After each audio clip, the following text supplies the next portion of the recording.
Friends, उम्मीद करती हूँ आप तो खैरियत से होंगे। आज हम लोग साइकोलॉजी के सेकंड ईयर का फर्स्ट चैप्टर का थर्ड टॉपिक जो है पढ़ेंगे। इससे पहले मैंने आपको पिछली दो वीडियो में नमूनी नफ्सियात और बालिगी की तारीफ, ये दो टॉपिक जो है हम लोग कवर कर चुके हैं फर्स्ट चैप्टर के। आज हम इसका करेंगे थर्ड टॉपिक, इसमें है नमू की तारीफ, डेफिनेशन ऑफ डेवलपमेंट। आज हम यहाँ से पढ़ना स्टार्ट करेंगे। अगर आप लोग अभी तक हमारी पिछली वीडियोस और ये दो टॉपिक जो है नहीं पढ़े तो आप लोग इसको जाकर लाजमी पढ़ लें, क्योंकि ये दोनों बहुत ज़्यादा इंपॉर्टेंट है। अगर आप लोग को ये दोनों टॉपिक जो है हमारे समझ आए हैं तो फिर आपको ये समझने में बहुत ज़्यादा आसानी होगी।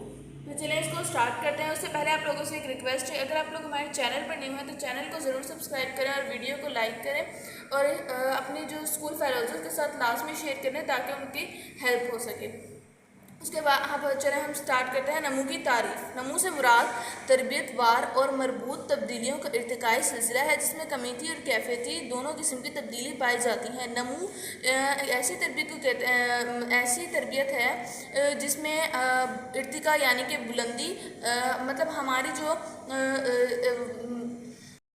और कैफियती दोनों किस्म की तब्दीलियां हैं वो बढ़ती जाती हैं और यानी बुलंदी की तरफ जाती हैं। हमें रोज़ाना कुछ नया नया सीखने को मिलता है, तो इस किस्म की तब्दीलियों को कहते हैं नमू। यानी कि हम उस स्टेज से पीछे नहीं जाते, हमेशा उस स्टेज से आगे बढ़ते हैं। इर्तिकाई आती है यानी हम उससे आगे की तरफ बढ़ते जाते हैं, जिसमें कमीती और कैफियती यानी कि कमीती कहते हैं कि वो तब्दीलियाँ जिसके अंदर एक क्वांटिटी, एक मिकदार के हिसाब से तब्दीली होती है कि 32 दांत निकलेंगे तो 32 के 32 निकलेंगे, एक मिकदार होती है। या कद जो है आपका 5 फुट इतने इंच बढ़ेगा तो एक मिकदारी तब्दीली होती है जो एक मिकदार के अंदर रहकर होती है।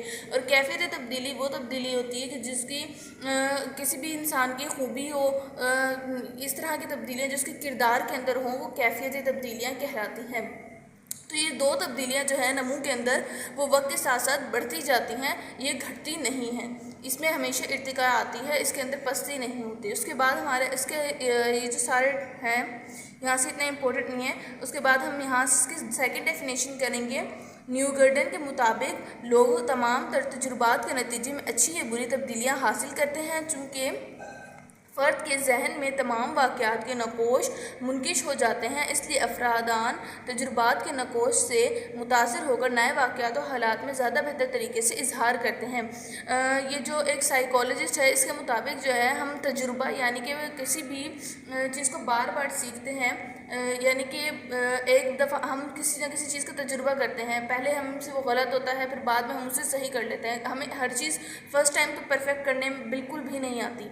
तो वक्त के साथ साथ जब हम तजुर्बा करते हैं तो हमारे अंदर अच्छी या बुरी तब्दीली आती है, या तो हम उस काम को कर लेते हैं या फिर हमें बार बार उसको प्रैक्टिस के ज़रिए सही करना पड़ता है। तो इस किस्म की तब्दीलियों से हम अगर नए वाक़यात में और हालात के अंदर अपने आप को तैयार कर लेते हैं तो ये भी एक नमू के अंदर आती है, ये एक नशोनुमा है।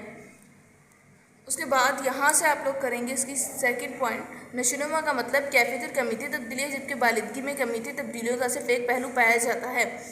अगर आप लोगों से शॉर्ट क्वेश्चन में सवाल किया जाए कि नशोनुमा और बालिदगी के दरमियान क्या फ़र्क है, तो आप लोग बताएंगे नशोनुमा का मतलब कैफियती और कमीती तब्दीली यानी कि मिकदारी और वो खूबी या फिर किसी भी जज्बाती की तब्दीली जो है वो नशोनुमा के अंदर आती है, जबकि बालिदगी में सिर्फ कमीती तब्दीली यानी कि एक मिकदार के अंदर रहने वाली तब्दीली का पहलू पाया जाता है। इन दोनों के दरमियान यही डिफरेंस है कि नशोनुमा में कैफियत और कमीती भी है और बालिदगी के अंदर सिर्फ और सिर्फ कमीती तब्दीली है। उसके बाद यहाँ पे हमारे तीन जो है शॉर्ट होगा। एक तो ये कि न्यूगर्डन जो है वो नशोनुमा के बारे में क्या कहता है, और फर्स्ट शॉर्ट बना है नमू से यानी नशोनुमा से क्या मुराद है, तो उसका आप लोग यहाँ से लेकर यहाँ तक आंसर देंगे। उसके बाद तीसरा शॉर्ट जो है कि नशोनुमा और बालिदगी के दरमियान क्या फ़र्क है, तो उसका आप लोग ये आंसर देंगे कि नशोनुमा का मतलब कैफियत और कमीती तब्दीली है, जिसके बालिदगी में कमीती और कैफियत दोनों किस्म की तब्दीलियाँ पाई जाती हैं। उसके बाद अमले आमोजिश, प्रोसेस ऑफ लर्निंग। नशोनुमा के अंदर अमले आमोजिश जो है वो बहुत अहमियत रखता है, क्योंकि हम कुछ ना कुछ रोज़ाना सीखते हैं। नशोनुमा के अंदर अमले आमोजिश लाजमी होता है, हम सीखेंगे तो जाहिर सी बात है हमारी जो है वो नशोनुमा होती है। अमले आमोजिश है जो बालिदगी की बदौलत अज़विया में ख़ास तरतीब के साथ ज़ाहिर होती है, ज़ाहिर होने वाली तब्दीलियों के मायने में इस्तेमाल की जाएगी, जो तमाम उम्र जारी और सारी रहती है, और ये बालिदगी की गैर मौजूदगी में अमले आमोजिश गैर मौसर बेनतीजा होकर रह जाएगी। बालिदगी यानी कि वो कह रहे हैं कि अमले आमोज़िश जो है ये सीखने का अमल, लर्निंग का जो अमल है वो बालिदगी की बदौलत हमारे ऑर्गेनिज़म अज़विया यानी कि हमारे अज़ा के अंदर ख़ास तरतीब के साथ ज़ाहिर होती है। यानी कि अब जो बच्चा है वो डायरेक्ट चलना तो नहीं सीखेगा ना, सबसे पहले वो घुटनों के बल चलेगा, फिर आहिस्ता आहिस्ता खड़ा होना, फिर चीज़ों को पकड़ के चलना, और फिर वो चलेगा और आहिस्ता आहिस्ता वो दौड़ने की तरफ आएगा, और फिर वो आहिस्ता आहिस्ता जब उसके ऑर्गेनिज़म गज़लात के अंदर मजबूती आएगी और बार बार उसके वो प्रैक्टिस करेगा, लर्निंग करेगा, बार बार सीखेगा कि किस तरीके से कदम उठाने हैं, कैसे चलना है, तो इस अमल को अमले आमोज़िश कहते हैं कि वो आहिस्ता आहिस्ता वक्त गुजरने के साथ साथ, यानी कि वो 1 साल का होगा, 2 साल का होगा, तो वो भागना, दौड़ना, खेलना हर चीज़ आहिस्ता आहिस्ता सीखेगा, एक साथ नहीं सीख सकता। और अगर मिक़दारी तब्दीली यानी बालिदगी नहीं होती, यानी कि अगर हमारे जिस्म के अज़ा वगैरह नहीं बढ़ते तो हम आमोज़िश नहीं कर सकते, हम लर्निंग नहीं कर सकते। कुछ बच्चे ऐसे होते हैं जो अपाहिज वगैरह होते हैं, तो वो बच्चे जो ना चलना सीख पा रहे होते हैं क्योंकि उनकी बालिदगी यानी कि उनकी ग्रोथ नहीं होती, उनकी मिक़दारी तब्दीली जो है वो नहीं होती, तो वो आमोज़िश यानी लर्निंग नहीं सीखते, वो अपाहिज रह जाते हैं। जैसे पोलियो के मरीज़ वगैरह, वो किसी न किसी फैक्ट होता है उनके अंदर, तो जिसकी वजह से वो आमोज़िश नहीं सीख पा रहे होते। उसके बाद आएगा उम्र की पुख्तगी, एज मैचुरेशन। उम्र की पुख्तगी भी जो है हमारी नशोनुमा के लिए बेहद ज़रूरी है। वक्त के साथ साथ जिन कामों को करने के लिए हम वक्त के साथ साथ जिन कामों को हम कर पाते हैं उसको पुख्तगी कहते हैं। वक्त के साथ साथ जो चीज़ हम सीखें और जिसके अंदर हमारी बेहतरी है उसे पुख्तगी कहते हैं। नशोनुमा से मुराद पुख्तगी की वजह से फ़र्द के अफ़ाल में बेहतरी या इन्हिसारी का रोनुमा होना है। इसकी बदौलत फ़र्द में मुख्तलिफ़ अफ़ाल में आला दर्जे की तंजीम रोनुमा होती है और इनमें इम्तियाज़ करने की सलाहियत पैदा होती है। ये देखा गया है कि पहले 20 सालों में ये तब्दीली अमूमन नई और पहली से बेहतर सूरतों में ज़ाहिर होती है, जो कि फ़र्द में मुनज़्ज़म, बाज़ाब्ता, पेचीदा, पायदार और मुतवाज़िन तब्दीली पैदा करती है।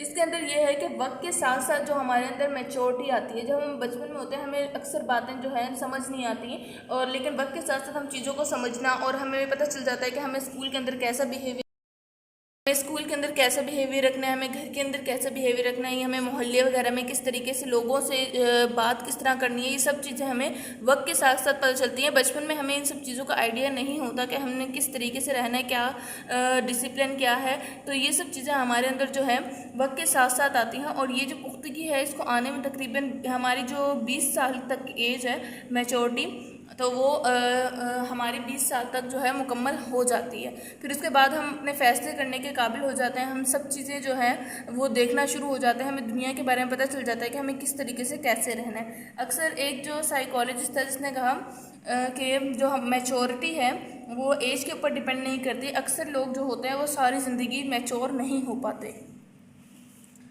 अच्छा, उसके बाद आएगा नमू का ये तीसरा जो तीसरा दर्ज वज़ाइफ है, जिसके अंदर आएगा फंक्शन बतौर इस्लाह नफ्सियात में नशोनुमा को वकूफ़ी माशरती ज़ाती और इखलाकी वज़ाइफ में तब्दीली के मायनों में इस्तेमाल किया, जिसकी बुनियाद अगरचे बालिदगी होती है लेकिन माहौल के ज़ेर असर देकर समाजी महारतें मुतासिर होती हैं। जो नमू का मेन पॉइंट है वो है बालिदगी। बालिदगी के बग़ैर जो है नशोनुमा नहीं हो सकती, ना ही बालिदगी के बग़ैर नशोनुमा तरक्की कर सकती है। अब वज़ाइफ यानी कि फंक्शंस, ये टॉपिक जो है वो इतना इम्पोर्टेंट नहीं है, इसको आप लोग स्किप भी कर सकते हैं। अगर आप लोगों से नमू के वज़ाइफ पूछे जाएँ तो बस आपने उनके नेम के अंदर, वैसे ही आता नहीं है लोगों के अंदर, बस इसका अगर आएगा तो शॉर्ट आएगा, तो शॉर्ट के लिए आप लोगों ने वज़ाइफ को तैयार नहीं करना, आप लोगों ने नमू की तारीफ़, ये जो मैंने आपको लिखवाई है ये, और ये वाली तारीफ़, एक न्यूटन की तारीफ़, ये भी वैसे इतना नहीं आता लेकिन एक दफ़ा आप लोगों ने इसको लास्ट में पढ़ लेना। फिर उसके बाद आता है नशोनुमा का मतलब, और नशोनुमा और बालिदगी के दरमियान फ़र्क, ये लास्ट में सवाल आता है, इसको भी आप लोगों ने लाजमी याद करना है। फिर अमले आमोज़िश में नशोनुमा का किरदार, ये आप लोगों ने सवाल लाजमी याद करना है, ये भी अक्सर पूछा जाता है। उम्र की पुख्तगी का नशोनुमा के अंदर क्या किरदार है, ये भी शॉर्ट के अंदर आता है, तो आप लोगों ने इसको भी लाजमी तैयार करना है। यहाँ से हमारे बन गए 1 2 3 4 5 शॉर्ट जो है वो आप लोगों ने नशोनुमा के टॉपिक से लाजमी याद करने हैं। फिर उसके बाद आता है पुख्तगी की तारीफ़। अब हमने नशोनुमा का टॉपिक भी जो है वो क्लियर कर लिया है। अगर आप लोगों को इसमें से कोई सवाल समझ जाए तो आप लोग मुझसे कमेंट सेक्शन में लास्ट में पूछ सकते हैं, मैं आप लोगों को रिप्लाई दे दूँगी। उसके बाद हम पढ़ेंगे पुख्तगी की तारीफ़, डिफाइन ऑफ मैच्योरेशन। पुख्तगी से मुराद फ़र्द का उन अमूर को सर अंजाम देने के काबिल हो जाना है जो इस उम्र के लिए ज़रूरी होते हैं। ये अमूर जिस्मानी और ज़हनी दोनों किस्म के होते हैं। पुख्तगी के बारे में अभी मैंने आप लोगों को बताया था कि वो काम जो हम वक्त के साथ साथ सर अंजाम देने के काबिल हो जाते हैं उसे पुख्तगी कहते हैं। ये जो पुख्तगी है हमारी जिस्मानी भी होती है और जहनी भी, यानी कि आहिस्ता आहिस्ता हम चलना जो सीखते हैं वो हमारी पुख्तगी है, जिस्मानी पुख्तगी। और अगर हम किसी सबक को या किसी भी काम को करने की सलाहियत रखना शुरू कर देते हैं तो वो हमारी जहनी नशोनुमा हो गई, जहनी पुख्तगी हो गई। उसके बाद हम यहाँ से करेंगे बच्चों के रेंगने, घुटनों के बल चलने, बैठने, खड़ा होने और चलने जैसे नस्ली अमाल फाइलोजेनेटिक कहलाते हैं। अगर आपसे क्वेश्चन आए कि फाइलोजेनेटिक किसे कहते हैं, सबसे पहले डेफिनेशन है पुख्तगी से क्या मुराद है, और तो आप लोगों ने कहना है पुख्तगी से मुराद फ़र्द का उन अमूर को सर अंजाम देने के काबिल हो जाना जो कि उम्र के लिए ज़रूरी होते हैं। ये अमूर जिस्मानी और ज़हनी दोनों किस्म के होते हैं। पुख्तगी की डेफिनेशन ये है। उसके बाद आएगा फाइलोजेनेटिक किसे कहते हैं, बच्चे के रेंगने, घुटनों के बल चलने, बैठने, खड़ा होने, चलने जैसे नस्ली अमाल, यानी कि जो भी नस्ली अमाल होंगे उन्हें फाइलोजेनेटिक कहते हैं।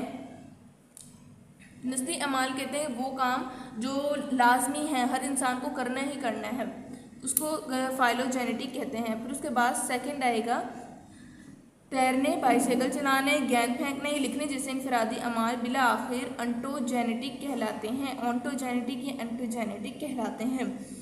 ये वो काम है कि जो बच्चे की मर्ज़ी होती है वो करे या ना करे। ये तैरना, बाइसाइकिल चलाना, गेंद फेंकना, इस तरह के अमाल जो है अक्सर बच्चे जो होते हैं वो नहीं करते, तो ये ऑन्टोजेनेटिक कहलाते हैं।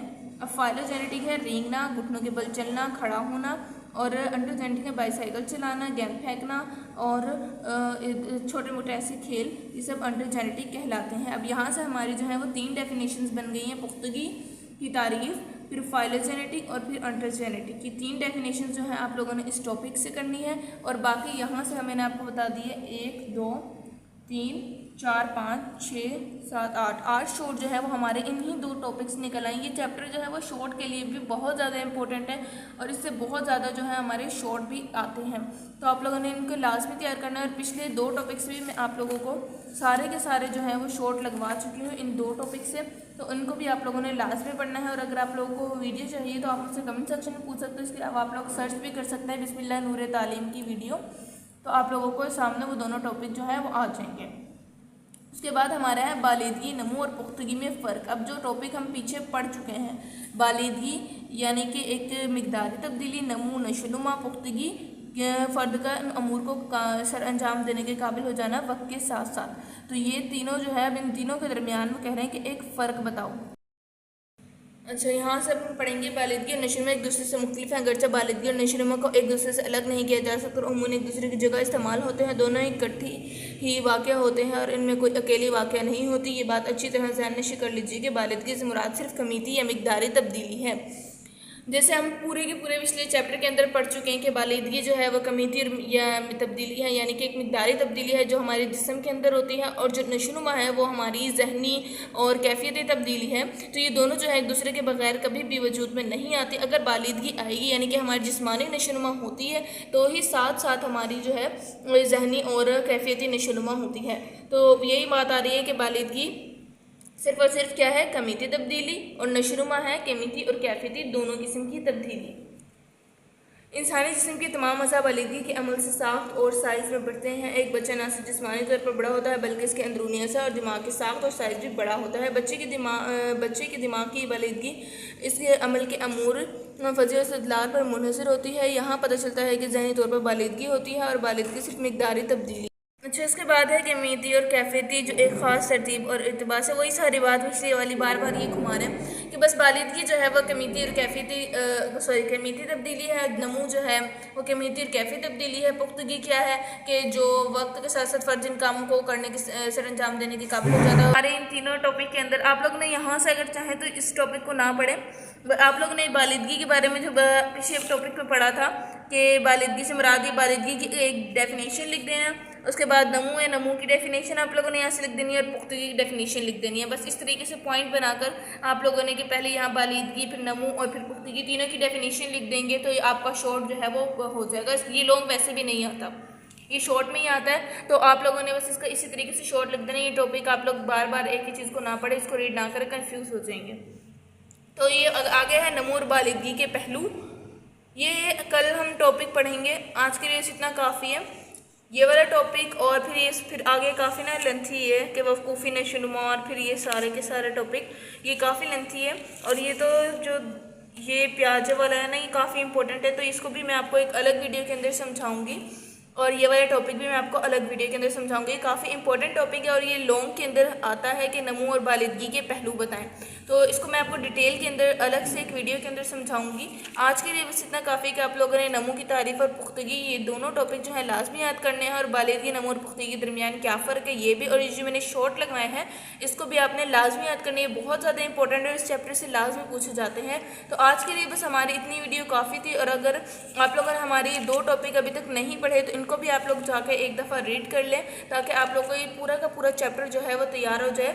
और अगर आप लोग चाहते हैं कि आप सेकंड ईयर की फुल तैयारी जो है, यानी कि पूरे कोर्स की ये सारे के सारे चैप्टर अगर आप लोग तैयार करना चाहते हैं और पेपर्स की तैयारी करना चाहते हैं, तो हमारे चैनल को लाजमी फॉलो करें। इस चैनल पे मैं सारे के सारे वीडियो एक एक टॉपिक जो है वो बिल्कुल डिटेल के अंदर आप लोगों को समझाऊंगी, और उसके सारे के सारे शॉर्ट इंपॉर्टेंट क्वेश्चन भी आप लोगों को साथ साथ लगवाऊंगी, और ताकि आप लोगों के लिए आसानी रहे और पेपर्स में आप लोगों के अच्छे नंबर आ सकें। तो अगर आप लोग चाहते हैं कि आप लोग साथ साथ पढ़ें और important short question long question का आप लोग को साथ साथ जो है पता चलता रहे, तो आप लोग हमारे चैनल को फॉलो कर लें। मेरी न्यू आने वाली हर वीडियो आप लोगों को सबसे पहले मिलेगी। आप लोग हमें सब्सक्राइब करें और उसके अलावा बेल आइकन को लास्ट में प्रेस करें, ताकि वीडियो का नोटिफिकेशन सबसे पहले आपके पास है। तो अगली वीडियो के अंदर मैं आप लोगों को नमो और बालिदगी के पहलू जो है वो समझाऊंगी किसी नेक्स्ट वीडियो में। तब तक के लिए अल्लाह हाफिज़।